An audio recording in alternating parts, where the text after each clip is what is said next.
Today I'm going to do a line and wash painting using some Indian ink and watercolour, and it's going to be very kind of loosely based on the style of Peter Gilman, who's an English painter, member of the Wapping group of artists.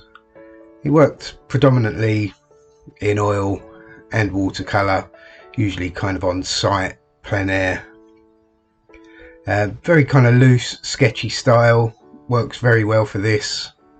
So I brought the shape of the trunk of the tree up, and I'm just putting in some very kind of loose branches and shadow areas on the trunk as well. But like I said before, it's just putting the dark areas in essentially, so it's kind of like the shadowy areas, and then I can add sort of colour and definition when I go in with the paint wash. I'll just add a few darker areas to the tree, just to make that kind of like the main focal point. I want that to have the darkest areas.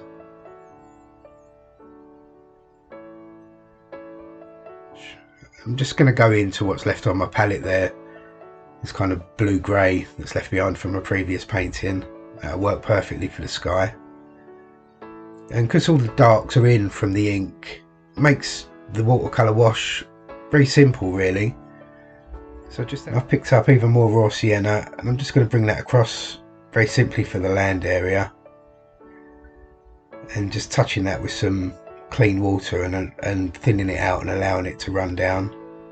I've added some Viridian into the mix as well, just to maybe suggest that there's some ivy or something growing up that tree, and just add even more burnt sienna and Viridian, and just suggest a few sort of shadowy areas on the field.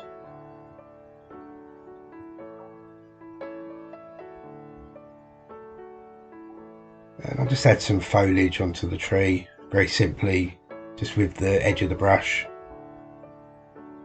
and that's raw sienna mixed with basically what's left on the palette. So I'll just add a very quick suggestion of a cloud.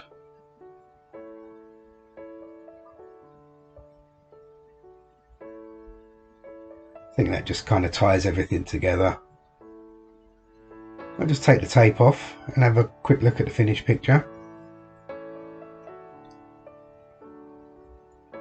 Okay, that's a line and wash, Indian ink and watercolour wash.